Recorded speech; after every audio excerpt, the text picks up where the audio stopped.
नमस्कार.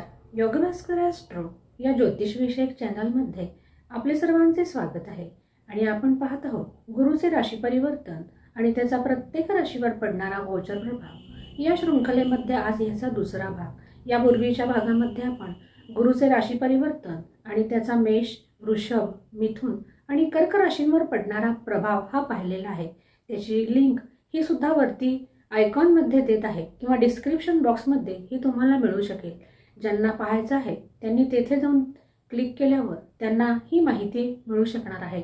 आजच्या भागामध्ये आपण सिंह, कन्या, तुळ आणि वृश्चिक या राशींवर गुरुचा कसा प्रभाव पडणार आहे याची माहिती जाणून घेणार आहोत।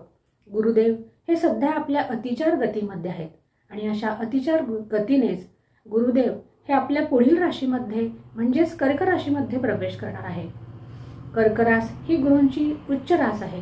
दिनांक 18 ऑक्टोबर 2025 रोजी देवगुरु बृहस्पती हे कर्क राशीमध्ये म्हणजे आपल्या उच्च राशीमध्ये प्रवेश करणार आहेत।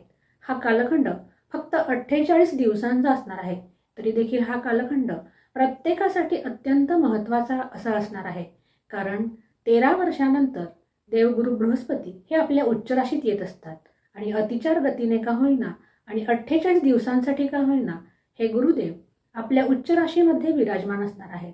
जीवनामध्ये सर्व शुभ कार्यांचा कारक हा गुरु असतो आणि म्हणूनच गुरुचे राशी परिवर्तन हे अत्यंत महत्त्वाचे असते।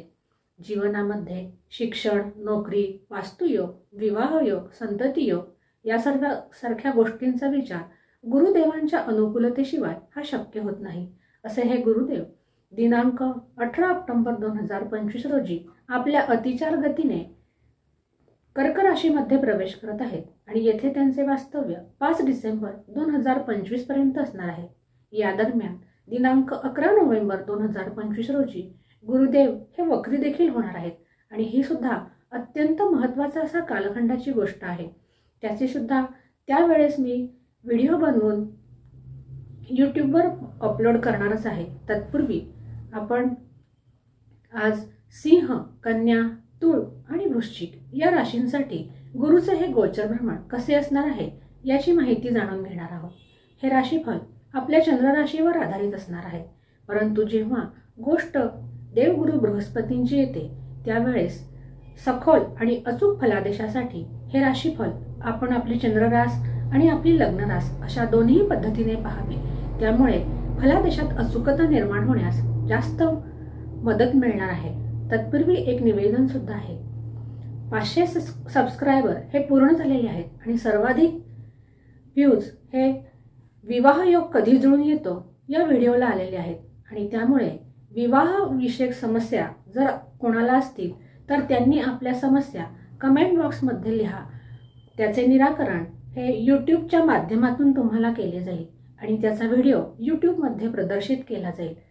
आपली माहिती, आपले नाव हे गोपनीय ठेवण्यात येईल। ज्यांना आपल्या विवाह विषयक समस्या आहेत त्यांनी आपली जन्मतारीख, जन्मवेळ, जन्मठिकाण आपली विवाह विषयक समस्या थोडक्यात लिहून कमेंट बॉक्समध्ये नक्की लिहावी आणि त्यातील काही निवडक प्रश्नांची उत्तरे देण्याचा हा प्रयत्न करणार आहे। हा कार्यक्रम निःशुल्क असणार आहे। आता आपण सिंह राशीसाठी गुरुचे हे राशी परिवर्तन कसे असणार आहे याविषयीची माहिती पाहून घेणार आहोत। सिंह राशीच्या जातकांसाठी गुरु हा पंचम भावाचा आणि अष्टम भावाचा स्वामी असून तो व्यय भावामध्ये आपले गोचरीचे भ्रमण करत आहे। व्यय भावातील हा गुरु तुम्हाला आध्यात्मिकतेकडे खेचून देणारा असणार आहे। व्ययातील गुरु आत्मकेंद्रित व्हा असा संदेश तुमच्यासाठी देत आहे। आध्यात्मिक उन्नती करणाऱ्यांसाठी हा कालखंड चांगला असणार आहे। सिंह राशीच्या सर्व जातकांनी या कालखंडामध्ये आपली सर्व कामे हे गुप्ततेने करणे हे अत्यंत महत्त्वाचे असणार आहे आणि त्याचबरोबर जीवनाकडे बघण्याचा सकारात्मक दृष्टिकोन हा तुम्हाला या कालखंडात उपयोगी पडणार आहे। त्याचबरोबर खर्चावर नियंत्रण ठेवणे हे सुद्धा तुमच्यासाठी महत्त्वाचे असणार आहे आणि कोणत्याही प्रकारचे निर्णय हे अत्यंत सावधानतेने घेणे हे गरजेचे असणार आहे। परदेशी जाणाऱ्यांसाठी हा कालखंड अनुकूल आहे। विद्यार्थी वर्गासाठी हा कालखंड अनुकूल असला तरी सुद्धा मन लावून अभ्यास करणे हे तुमच्यासाठी गरजेचे असणार आहे। कार्यक्षेत्रामध्ये तुमचे विरोधक या कालखंडात सक्रिय असलेले दिसून येत आहेत। त्याचबरोबर संततीविषयक चिंता ही सुद्धा सिंह राशीच्या जातकांसाठी निर्माण होताना दिसत आहे. तुमचे कार्यक्षेत्रामध्ये काम तुमचे असेल पण नाव दुसऱ्याचे असेल अशी काहीशी स्थिती सिंह राशीच्या जातकांसाठी निर्माण होताना दिसत आहे आणि त्यासाठी तुम्ही संयमाने वागणे हे तुमच्यासाठी फायदेशीर असणार आहे. वैवाहिक जीवनाचा विचार करता वैवाहिक आयुष्यामध्ये प्रामाणिकपणा असणे हे अत्यंत गरजेचे आहे. प्रेमी जीवनात सुद्धा प्रामाणिकपणा असणे हे अत्यंत गरजेचे आहे आणि सहजीवनामध्ये विश्वास हा अत्यंत महत्त्वाचा असणार आहे. आणि सिंह राशीच्या जातकांच्या स्वास्थ्याचा विचार करता सिंह राशीच्या जातकांना झोपेच्या तक्रारी ह्या संभवू शकतात. त्याचबरोबर पचनसंस्थेचे विकार, यकृताचे विकार ज्यांना असतील त्यांनी स्वतःच्या आरोग्याची काळजी घेणे हे गरजेचे असणार आहे. एकंदरीत सिंह राशीच्या जातकांनी हा कालखंड शांतीपूर्णरित्या व्यतीत केल्यास त्यांना त्याचे उचित असे परिणाम पाहायला मिळणार आहेत. कोणतेही मोठे निर्णय या कालखंडात शक्यतो सिंह राशीच्या जातकांनी घेऊ नये आणि भावनेच्या आहारी जाऊन कोणतेही निर्णय हे घेऊ नयेत. संपूर्ण लक्ष या कालखंडात स्वतःकडे केंद्रित करणे तुमच्यासाठी हिताचे असणार आहे आणि त्याचबरोबर पुरेशा विश्रांतीची सुद्धा तुम्हाला या कालखंडात गरज असणार आहे आणि म्हणून तुमच्या आरोग्याची सुद्धा तुम्ही काळजी घेण्यासाठी आपल्या झोपेविषयी तुम्ही नियोजन करणे हे अत्यंत महत्त्वाचे आहे. कोणत्याही प्रकारचे आर्थिक निर्णय हे तुम्ही या कालखंडात सावधानतेने घेतले पाहिजेत आणि कोणत्याही प्रकारच्या कागदपत्रांवर सही करण्यापूर्वी योग्य तो विचार करूनच नंतर सही करणे तुमच्यासाठी हिताचे असणार आहे. कार्यक्षेत्रामध्ये सुद्धा तुम्ही सतर्क राहणे हे तुमच्यासाठी अत्यंत गरजेचे आहे आणि सिंह राशीच्या जातकांसाठी गुरुचे हे गोचरीचे भ्रमण अनुकूल सिद्ध होण्यासाठी श्रीहरी विष्णूंची आराधना करणे त्यांच्यासाठी हिताचे असणार आहे. त्यासाठी ओम नमो भगवते वासुदेवाय या मंत्राचा जप करणे किंवा श्रीहरी विष्णूंचे विष्णू सहस्रनाम स्तोत्राचे पठण करणे, श्रीहरी विष्णूंना पांडुरंगाला किंवा श्रीकृष्णाला तुलसी दलपत्र अर्पण करणे यासारख्या उपायांनी तुमच्यासाठी गुरुचे हे गोचर भ्रमण तुमच्यासाठी हितावह ठरण्यास तुम्हाला मदत मिळणार आहे. तर कन्या राशीच्या जातकांसाठी गुरुचे हे गोचरीचे भ्रमण लाभ भावातून म्हणजे 11व्या भावातून होत आहे आणि कन्या राशीसाठी गुरु हा चतुर्थ आणि सप्तम अशा या 2 केंद्र भावांचा स्वामी आहे आणि अशा लाभ भावातून गोचर करणाऱ्या या गुरुची दृष्टी कन्या राशीच्या जातकांसाठी तृतीय भाव, पंचम भाव आणि सप्तम भावावर पडणार आहे. कन्या राशीसाठी सुद्धा हा एक अत्यंत अनुकूल असा कालखंड म्हणावा लागेल. स्वतःला सिद्ध करण्यासाठी हीच ती तुमच्यासाठी योग्य वेळ आहे. सामाजिक क्षेत्रामध्ये तुमचा प्रभावशाली ठसा उमटताना दिसणार आहे. तुमच्यासाठी नवीन नवीन संधी या निर्माण होताना दिसत आहेत. त्याचबरोबर कार्यक्षेत्रामध्ये मान सन्मानाची वृद्धी होतानाही दिसत आहे. तुमच्या कार्याला योग्य तो प्लॅटफॉर्म मिळणार आहे. कार्यक्षेत्रामध्ये नवीन संधी मिळणार आहेत आणि त्यासाठी तुम्ही तयार असणे हे गरजेचे आहे. नवीन ओळखी, नवीन कार्यक्षेत्रातील व्यापारी विषयक दृष्टिकोनातून ओळखी तुमच्यासाठी निर्माण होणार आहे. या कालखंडात तुमचे व्यक्तिमत्व हे उठावदार बनलेले दिसून येत आहे. त्याचबरोबर तुमच्यात उत्साह सुद्धा संचार करणार आहे. गुरु तुम्हाला नवनवीन संधी देण्यास तयार आहे. तुमच्या ओळखीतूनही तुम्हाला फायदा होणार आहे. वैवाहिक जीवनाचा विचार करता वैवाहिक जीवनामध्ये हा कालखंड तुमच्यासाठी अनुकूल असणार आहे. तुमच्या नात्यामध्ये मजबूत संबंध निर्माण होण्यासाठी हा गुरु अनुकूल असणार आहे आणि त्याचबरोबर अविवाहितांचे विवाह जमून येण्यासाठी सुद्धा हा कालखंड तुमच्यासाठी अनुकूल आहे. हा कालखंड अत्यल्प असला तरी देखील त्याचा फायदा घेणे हे गरजेचे आहे आणि त्याचबरोबर सावधानता बाळगणे हे सुद्धा गरजेचे आहे. कारण हे गुरुदेव दिनांक 11 नोव्हेंबर रोजी वक्री होणार आहे आणि जेव्हा उच्चेतील गुरु वक्री होतो त्यावेळेस तो नीचेप्रमाणे फळ देत असतो आणि म्हणून सतर्कता बाळगणे हे तुमच्यासाठी महत्त्वाचे असणार आहे. प्रेमीजनांसाठी हा कालखंड अनुकूल आहे आणि ज्यांना आपल्या प्रेमाचे रूपांतर विवाहात करण्याची इच्छा आहे त्यांच्यासाठी सुद्धा हा कालखंड अनुकूल आहे. व्यापारी वर्गासाठी हा कालखंड योग्य ते माप तुमच्या पदरात टाकणार आहे. एकंदरीत श्रेष्ठ अशी स्थिती व्यापारी वर्गासाठी सुद्धा निर्माण होताना दिसत आहेत. नवनवीन संधीचा फायदा घेण्यासाठी तुम्ही या कालखंडात तयार राहा. विद्यार्थ्यांचा विचार करता विद्यार्थ्यांसाठी हा कालखंड अनुकूल आहे. त्याचबरोबर संततीकडून शुभवार्ता मिळण्याचे संकेतही हा गुरु तुमच्यासाठी देत आहे. संततीला मार्गदर्शन करणे हे तुमच्यासाठी लाभदायक असणार आहे आणि संततीलाही याचा फायदा होणार आहे. आणि कन्या राशीच्या जातकांनी या कालखंडामध्ये आपल्या आहारावर नियंत्रण ठेवणे हे सुद्धा गरजेचे असणार आहे. कोणताही निर्णय तुम्ही घाईगडबडीत घेऊ नये. विचारपूर्वक घेतलेले निर्णय तुमच्यासाठी हितकारी ठरण्यास मदत मिळणार आहे. नोकरी आणि व्यापार अशा दोनही क्षेत्रात कन्या राशीसाठी हा कालखंड अनुकूल असाच आहे.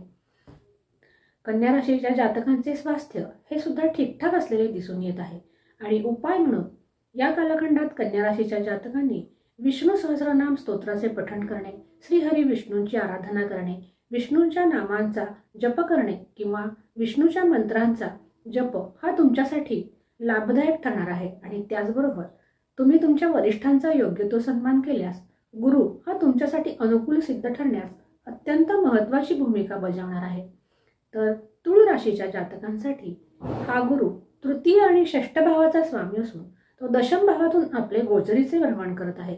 दशम भावामध्ये हा गुरु कारक असतो.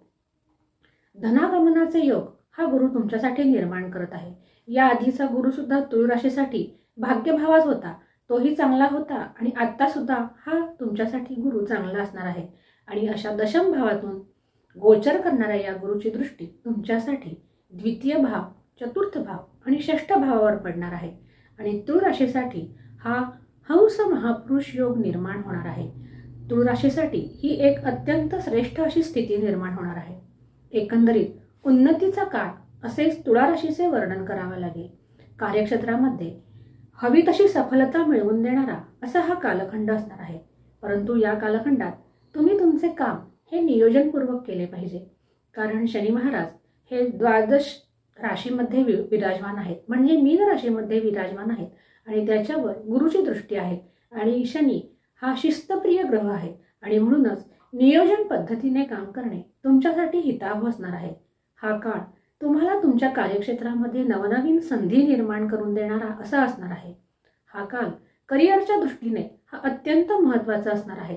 परंतु त्यामध्ये योग्य ती सावधानता ही सुद्धा बाळगली पाहिजे. कारण उच्च राशीतील गुरुचे हे भ्रमण अल्पकाळ आहे आणि त्यानंतर गुरु हे जेव्हा वक्री होतील त्यावेळेस परिस्थिती थोडी बिकट होण्याची शक्यता ही निर्माण होणार आहे. आणि म्हणूनच सावधानता बाळगणे हेही तितकेच महत्त्वाचे असणार आहे. इतरांनाही तुम्ही तुमच्या कामामध्ये सामावून घेऊन काम केल्यास तुम्हाला त्याचे योग्य ते परिणाम हे बघायला मिळणार आहेत. नोकरीमध्ये प्रमोशनच्या संधी हा गुरु निर्माण करत आहे.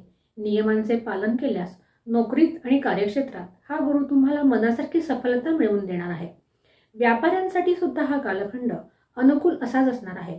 घरात आणि कार्यक्षेत्रात अशा दोन्ही ठिकाणी तुम्ही सर्वांना सामावून घेऊन काम केल्यास तुम्हाला गुरुचे हे गोचरीचे भ्रमण अनुकूल सिद्ध होण्यास मदत मिळणार आहे. त्याचबरोबर तुमच्या जीवनामध्ये मानसन्मानाची वृद्धी सुद्धा होण्याचे संकेत हा गुरु घेऊन येत आहे. वैवाहिक जीवनाचा विचार करता वैवाहिक आयुष्य हे तुळ राशीच्या जातकांसाठी सुखद असलेले दिसून येते. विद्यार्थ्यांसाठी सुद्धा अनुकूलता घेऊन येणारा असा हा कालखंड असणार आहे. जे विद्यार्थी परदेशी जाऊन शिकण्याच्या तयारीत आहेत त्यांच्यासाठी सुद्धा हा कालखंड चांगला असणार आहे. परंतु नियमपूर्वक जीवनशैलीचा आधार घेणे तुमच्यासाठी हिताचे असणार आहे.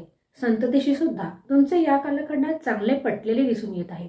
तुळ राशीच्या जातकांनी उपाय म्हणून कोणतेही निर्णय हे घाईगडबडीत घेऊ नयेत. त्यामुळे गुरुचे हे राशी परिवर्तन तुमच्यासाठी अनुकूल सिद्ध होण्यास मदत मिळणार आहे. कारण हा गुरु अतिचारी गतीत आहे. त्यामुळे कोणतेही निर्णय घाईगडबडीत घेतल्यास त्याचे अनुचित परिणाम सुद्धा तुम्हाला पाहायला मिळू शकतात. त्याचबरोबर स्वास्थ्याचा विचार करता ज्यांना गुडघेदुखीसारखे विकार आहेत किंवा कमरेच्या खालील असे ज्यांना काही आजार आहेत त्यांनी स्वतःच्या स्वास्थ्याची ही काळजी घ्यावी. आणि उपाय म्हणून श्री दत्तगुरूंची आराधना, श्री विष्णू आराधना किंवा शिव आराधना यापैकी कोणत्याही एका देवतेची आराधना केल्यास गुरुचे हे गोचरीचे भ्रमण तुमच्यासाठी सुद्धा अनुकूल ठरण्यास ही मदत मिळणार आहे. तर वृश्चिक राशीच्या जातकांसाठी गुरुचे हे गोचरीचे भ्रमण तुमच्यासाठी नवम भावातून म्हणजे भाग्यभावातून होत आहे. आणि वृश्चिक राशीसाठी गुरु हा द्वितीय भावाचा आणि पंचम भावाचा स्वामी आहे. आणि अशा या गुरुची दृष्टी तुमच्यासाठी लग्न भाव, तृतीय भाव आणि पंचम भावावर पडणार आहे. द्वितीयेशाचे भाग्यभावात असलेले गोचरीचे भ्रमण हे तुमच्यासाठी महाधनी योग निर्माण करत आहे आणि म्हणून वृश्चिक राशी ही सुद्धा या कालातील एक श्रेष्ठ अशी राशी म्हणण्यास काहीच हरकत नाही. तुमची स्वप्ने या कालखंडात पूर्ण होताना दिसत आहेत. तुमच्या मनोकामना ह्या सिद्ध होण्यासाठी हा गुरु तुमच्यासाठी अत्यंत सहाय्यकारी असा असणार आहे. मोठे प्रवासाचे योग या कालखंडात येऊ शकतात. त्याचबरोबर जर तुम्ही धार्मिक यात्रा करणार असाल तर त्यासाठी सुद्धा हा कालखंड हा चांगला असणार आहे आणि ज्यांना धार्मिक उन्नती करून घेण्याची इच्छा आहे त्यांच्यासाठी सुद्धा हा कालखंड चांगला आहे. गुरु दीक्षा घेण्यासाठी सुद्धा हा कालखंड वृश्चिक राशीसाठी चांगला असणार आहे. एकंदरीत एक अत्यंत श्रेष्ठ असा कालखंड वृश्चिक राशीच्या जातकांसाठी निर्माण होत आहे. याचा फायदा त्यांनी घेणे हे त्यांच्यासाठी अत्यंत महत्त्वाचे असणार आहे. तुमच्यामध्ये सकारात्मक परिवर्तन घडवून आणणारा असा हा कालखंड असणार आहे. या कालखंडात तुमची वृत्ती ही सुद्धा धार्मिक मानलेली दिसून येत आहे.